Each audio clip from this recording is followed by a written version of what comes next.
everyone, it's Sarah from Sassy Reads, and today I'm going to be talking about some of the books that I read in 2018, so let's dive right in. The first book I'm going to be talking about is a book that I received from the publishers through NetGalley. It's called The Queens of Innis Lear by Tessa Gratton. This is a fantasy, adult fantasy, not YA, that is based off of the Shakespeare play King Lear, which is one of my favorite Shakespeare plays. I love me some King Lear. It's dark, it's twisted, and everyone dies. People gouge out their own eyes. It's crazy stuff. So yeah, I was super excited about getting this one for review, and then I found out that I was reading an excerpt copy once I went on NetGalley after I had finished reading my excerpt copy, because I was like, wow, I'm already at like the 98% mark, and they're introducing new people. So this must be the first book in the series. Nope, surprise! It wasn't the complete novel, because the complete novel is like 700 pages and I only read like 200. So this is a DNF for me, because I won't be seeking out the copy of like the whole novel. Overall, for what I read, I give it 3 stars. There's some great things I talked about in my review, which I'll leave linked down below. Some of those things are, they have like talking trees. That's cool.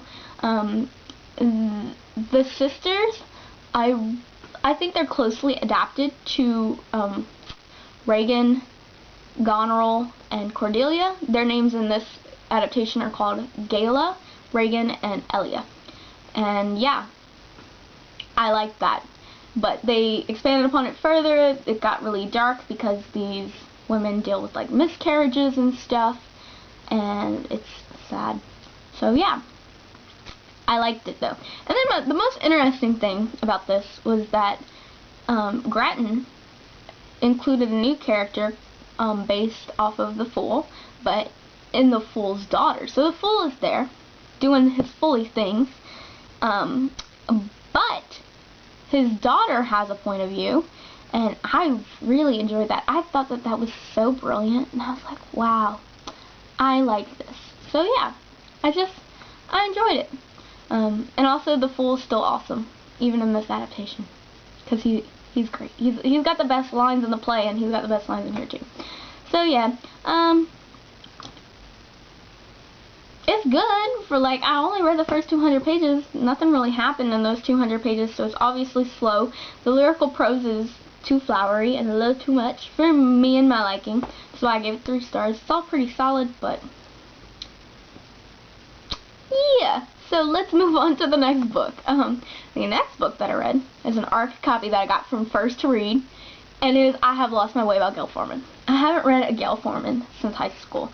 The last Gayle Forman book I read was Just One Day. I read that as a freshman in high school, and that book is amazing. And in middle school I read If I Stay and Where She Went. And I've met Gayle Forman, y'all. I got If I Stay and Just One Day signed by her. I love Gayle Forman. And I haven't picked up a book by her in so long, and I forgot how good her contemporaries were. I give this one 4.5 stars. This one follows 3 characters who randomly meet when Freya falls on to Nathaniel completely by accident, and Haroun is just a bystander who decides to take it upon himself to help, because he realizes that Freya is the famous pop singer that him and his ex-boyfriend loved. And so yeah, this really diverse story talks about what it's like to deal with losing your way, and all of these characters are lost. Freya has lost her ability to sing, and it has in essence stripped her of who she is as a person. Nathaniel has lost his father, and he has the saddest story out of all these, in the darkest and the best.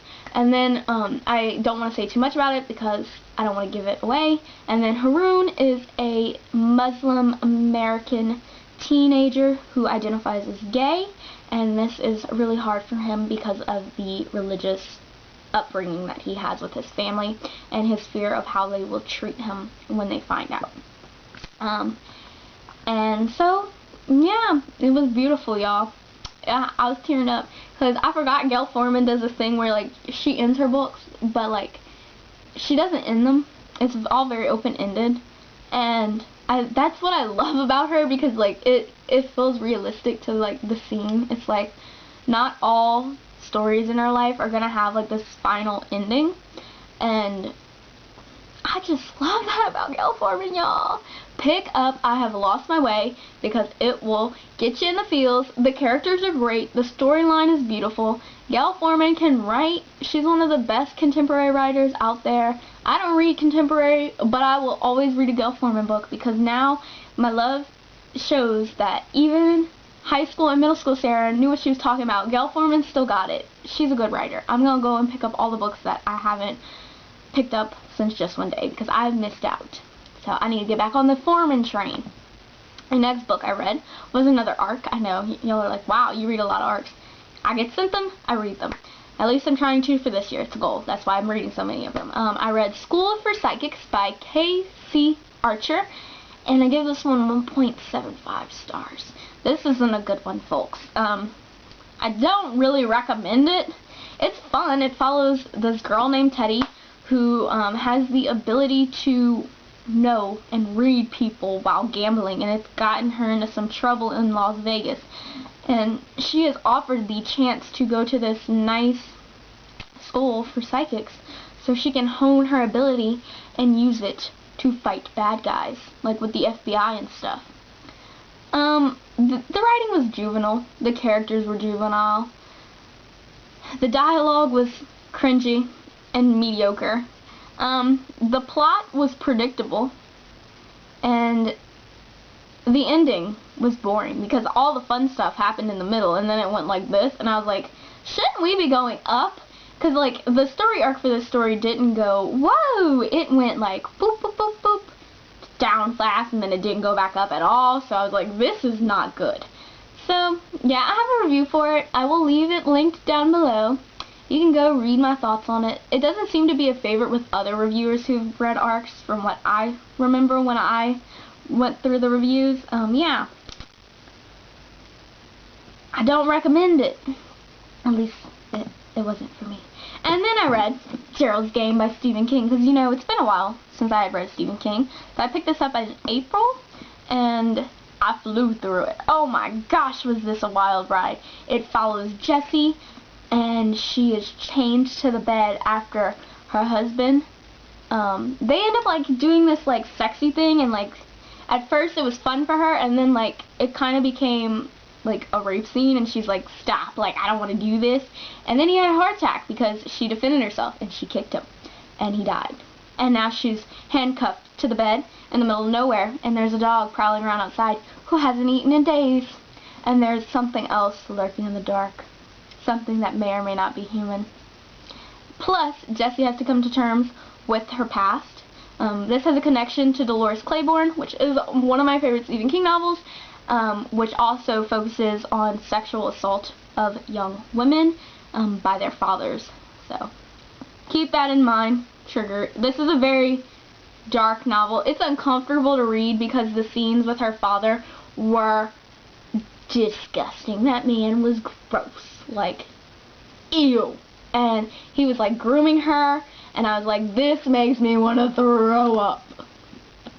So yeah, I loved it. I gave it 5 stars. This is one of my favorite King novels. I think I'd rank it after Dolores Claiborne and before The Long Walk, because this was just so good. It hit me. It hit me. It was so feminist. The topics were so dark and gritty and contemporary, but so important, and it's good. And my thing was I was worried about this one because I was like, this is 400 plus pages, and this woman is trapped to a bed. What all could happen? A lot happened, and I was never once bored. Never once bored. So yeah, out of all the books that I read out of these, this is my favorite. This is the one that I recommend the most. Pick up Gerald's Game because it's good. It's awesome, and I loved it. I loved it. Okay, so let me know down below in the comments if you're gonna pick up any of these books, if you're gonna read Gerald's Game, because I'm like shoving it in your face at you like you need to read it. Let me know down below in the comments what your thoughts are, and then let's discuss these books. Yeah, okay. So don't forget to subscribe. I will see you soon. Bye, and happy reading.